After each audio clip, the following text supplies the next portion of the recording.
The next frequency Spirit brought through was called healing the heart, and that we are the crystals at the core of the earth, and we are connected to the crystal or the being that is the core of the earth.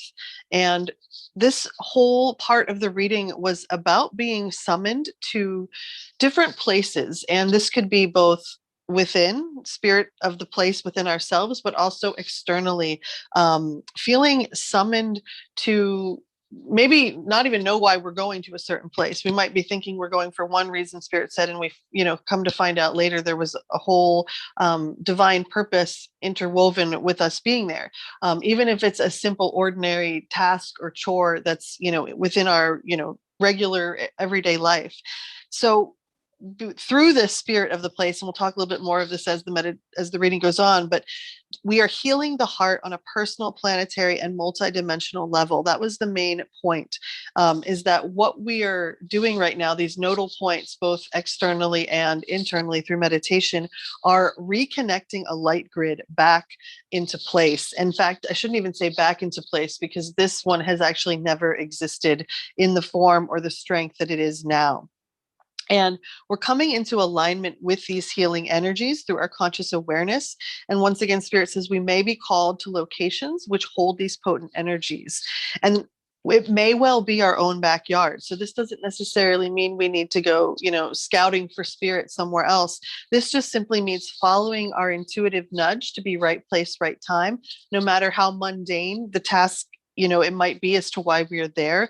Know that there is often a greater divine purpose, that we are being summoned physically and through meditation, contemplation, and prayer to places of power and sacred sites. And these, from my own perspective, some of these things, I will be walking around and spirit will be like, beneath your feet right now is a sacred site. And it's not something that, I'm reading about or someone has told me. It's literally an energy coming up through me and telling me about itself.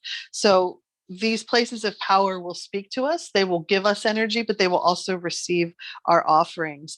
And they can be revealed through cultural tradition, placement on the earth grid, or Spirit says that they might simply just come through our own intuition. Like we were speaking to, just we might be called somewhere for one reason and then realize later that Spirit was using us for a higher divine purpose. So seeking out the places that summon us and honoring the spirit of that place by giving offerings to the land and water. And this can be offerings from the soul through our meditation, or this can be actual physical offerings, whatever we feel guided to do, but really giving thanks and gratitude, because the land is going to be showing up for us in ways that we haven't seen in our lifetimes, for sure. But from Spirit's perspective, the way that the human divine will work with the land is the original guardian and the original steward. And once again, we talk about this release of interference between heaven and earth. So we talked a little bit about that a few minutes ago. And when we find ourselves at these places, whether they are internally or externally, Spirit is encouraging that these are ideal places to offer our deepest prayers and to quicken our sincerest intentions, so that they are in tune with our movement toward wholeness and the missions that we have in this timeline. We can notice how certain locations deplete us and others nourish and restore us. And this is not to say that anything is positive or negative within these vibrations, merely that different locations on Earth affect our light bodies and physical bodies differently.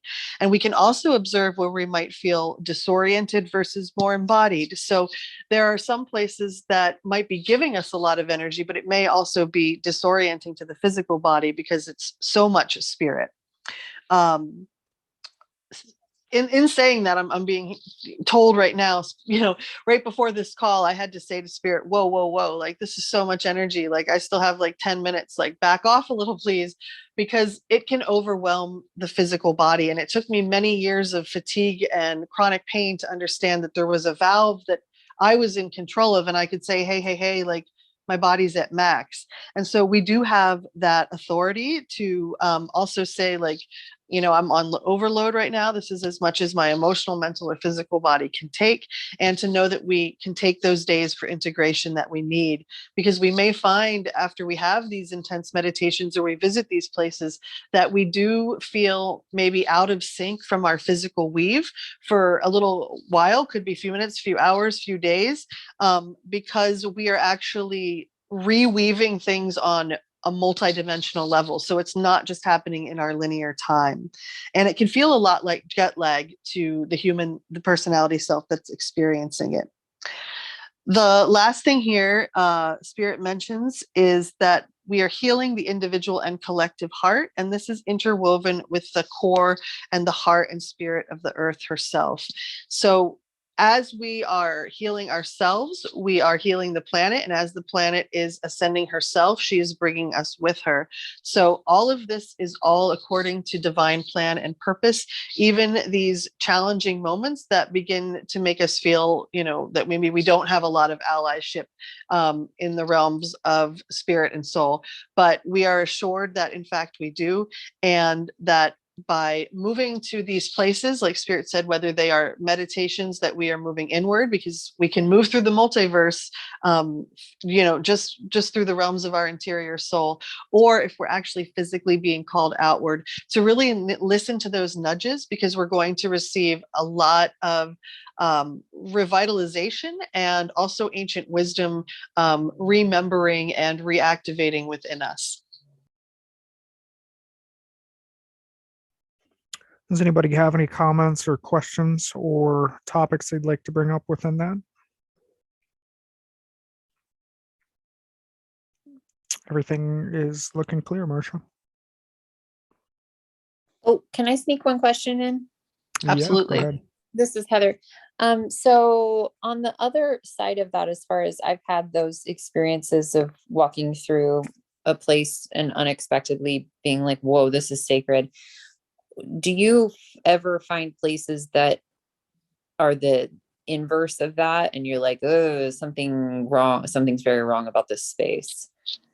Yes. And usually one of two things happen. Either I will be directed to move away and offer some type of healing outside of the space, or I will be asked to use my conscious awareness to shift the energy of that space. But there are times like, when it's like making the hair on the back of your neck stand up, I always, have told my students that we're working with spirit, like, you wouldn't walk down an alley that's making, the hair on the back of your neck stand up. So treat the realms of spirit and soul the same way, because your body will never lie to you.